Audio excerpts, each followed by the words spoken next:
Hello everyone and welcome back for another episode of Indie Impressions. My name is Nick, and today we are going to be checking out Inward Conch Upward Spiral by Brenna Murphy. This is a very surreal first-person exploratory style game, you know, one of the favorite types of the episode to do for the channel, and we're going to be wandering around this very barren, somewhat alien landscape with a very creepy atmospheric tone going on in the background.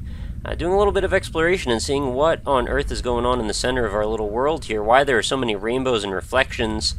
And why does the floor tile so much? I'm pretty confused about that. So, on first inspection here, this reminds me a little bit of something like The Void. Or is it just Void? No, I think it's The Void. The one that had all the crazy surreal stuff going on, and basically you were retrieving colors from a dead world. A very interesting premise. There's a very high-pitched sound happening. I'm not sure exactly why or where it's coming from, but it's definitely got my interest. And these lattices seem to have some sort of gothic texture on them, or something like a pattern, I should say. Intaglio, maybe, is another word for it. And then there seems to be some sort of smoke-type stuff rising from the burning rubble that we can find over here, only the smoke doesn't seem to have its mask removed from it, so we're seeing all the black edges around it for some reason. Also, this is another one of those Unity games where the mouse pointer was not correctly told to vanish, so it is actually floating obnoxiously in front of my eyes. You guys don't have to see it though, since I'm able to turn that stuff off in fraps. I have to say the reflection with this pool of water and these rainbow-colored lattices definitely creates a very interesting theme. I'm not really sure what it is yet, but it certainly puts me into a state of unease.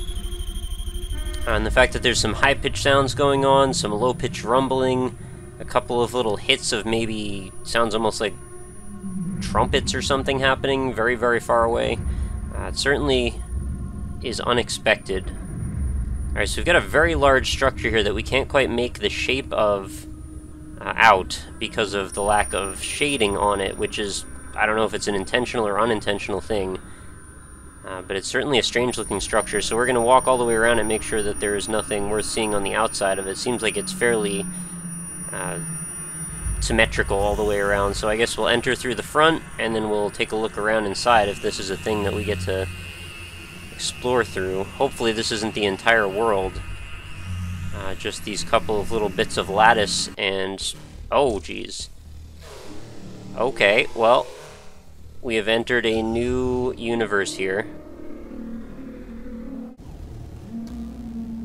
Alright, the frame rate is not so great in here, so I had to give it a moment to acclimate. But we seem to be in a cacophonous checkerboard-covered room, which is probably way more eerie than it probably should be. There seem to be flailing, suspended, floating bodies, also covered in checkerboards.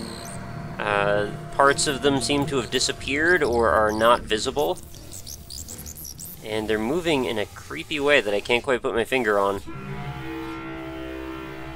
Oh, that really does kind of hurt my eyes a little bit, so sorry about that. I'm not sure if this is the type of thing that requires an epilepsy warning. I guess it probably should, because this is about as flickery as you're going to get, in a way. Looks like the frame rate's died again. Right, there seem to be certain places in the geometry that you just shouldn't stand, where you're going to end up screwing up your frame rate. I'm not sure why that is, but I guess there's maybe some geometry issues which are causing the processor to really overwork. So again, I apologize for the absolutely insane pattern going on here. I hope that this doesn't bother anybody, at least too much. What's crazy is if you look at it long enough, you almost start to see colors within it, which I'm not sure what that means. But I sort of start to see like that thing if you're starting to get a migraine. Your eyes almost cross, and then you'll start to see patterns and colors going on in it, which really doesn't seem right, so I'm going to continue on. Alright, we've arrived into the next area of Inward Conch Upward Spiral. No idea what to make of this. Got some selectively animated textures, some sort of random spliced together art bits. The lady doing like arts and crafts or something. Is that the conch shell? I don't know. Can't quite figure out anything about this. So rather strange modern art installations going on throughout this whole area, and then we've got these spore balls with a bit of transparency floating down. Bears mentioning this took quite a while. Oh, and the gravity's super low. Took quite a while to load in. I was a little scared the game had crashed, and the background noise is getting more and more tense. Almost to a fevered pitch, which is something that definitely sets a bit of nerve in you. Oh, I guess I went through the ceiling by accident. I didn't actually mean to do that. Alright, so now we've got another replication of that lattice-type structure that was going on before, but with the addition of some stairs with the water shader on them, and the ground that seems to be somewhat infinite. You'd almost be forgiven for thinking you were hanging out with some predators in invisibility mode or something. Or maybe at least some specters from Doom. Then we've got that classic Hall of Mirrors effect, which was... I don't know if you guys ever did any map editing back in the day, but that was like a classic indication that you have a hole in the geometry, especially with stuff like old Doom levels and such. You would start to see infinitely, and the only thing that the computer, the rendering engine was really instructed to do, I suppose, was just re-render the last physical thing that it could see, so it would result in this strange Hall of Mirrors effect that would go on ad infinitum, and sometimes would just result in crashes, although not always, depending on the game. I know there were a few people that in their mods they would try to use that effect for some sort of their own purposes. I always found that when they did that effect for that reason, it always would make the thing look kind of cheap and weird. Since you're essentially using an exploit of the engine, which is something I'm generally for, but that one in particular is sort of like if you were doing design work and had really artifacted JPEGs. You know, it's not a tool per se in the way that I think people want it to be when they use it that way. Anyway, we seem to be progressing upward, up the invisible stairs here, or pseudo-invisible stairs. Not sure what we're going toward, but something. I'm sure we'll hit another loading screen in a moment. Oh, and we've fallen back to reality again. I guess this was just a short little trip, or I don't know if this is reality, this is parallel reality, and it's going to be super dark right now, not like it was in the first place, because I had to do a little bit of trickery to make that look better. Trust me, though, it's not... You're not missing a whole lot. I mean, you've seen it already before. I'm just going to try and see if we can go back into that main structure to see if there is any other place we can go. Certainly a surreal little experience. I wish it was a little longer. I'm a little disappointed that there's not more to see. See, something like this, if you take it... Oh, I guess we're probably going to go back to Checkerboard Land no matter what direction we come in from. So this is an endless loop. Hence, inward conch, upward spiral. So the further up we go, the further we come up from the bottom, or something like that. I don't know if there's any other secrets.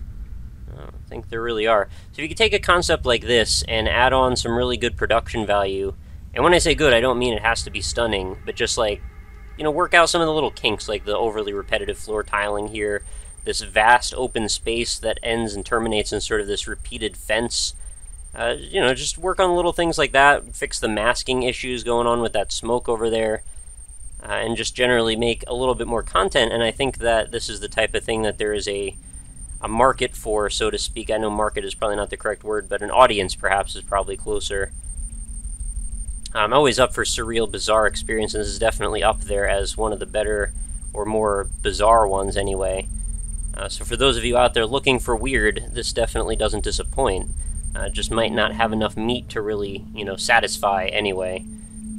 But that's just my 2 cents on it. I think this is a pretty interesting thing. Concept-wise, I'd love to see more stuff like this. If the developer happens to watch it, I would urge you to go ahead and, you know, work on more stuff like this, and please let me know if you do. I'd like to cover it.